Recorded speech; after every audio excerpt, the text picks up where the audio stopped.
జనవరి 14న సంక్రాంతి పండుగను పెద్ద పండుగ అని కూడా అంటారు. ఈ పెద్ద పండుగను నెల్లూరులో సమాధుల తోటకు పెద్ద ఎత్తున వచ్చి వారి పెద్దల సమాధులకు పూజలు చేసి స్మరించుకుంటారు.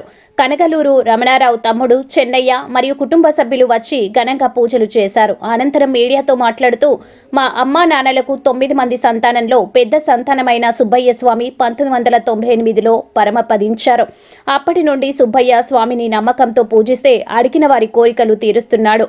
అలాంటి సుబ్బయ్య స్వామికి తమ్ముళ్లుగా పుట్టడం మా అదృష్టమని, ఎవరైనా ఎటువంటి పెద్ద సమస్యలతో సుబ్బయ్య స్వామి సమాధి దగ్గరకు వచ్చి నమ్మకంతో కోరుకుంటే తప్పకుండా ఆ కోరికలన్నీ తీరుస్తాడని అన్నారు.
ఈ వీడియో గనుక మీకు నచ్చినట్లయితే లైక్ చేసి షేర్ చేయండి. మరిన్ని లేటెస్ట్ అప్డేట్స్ కోసం మా ఛానల్ ని సబ్స్క్రైబ్ చేయండి.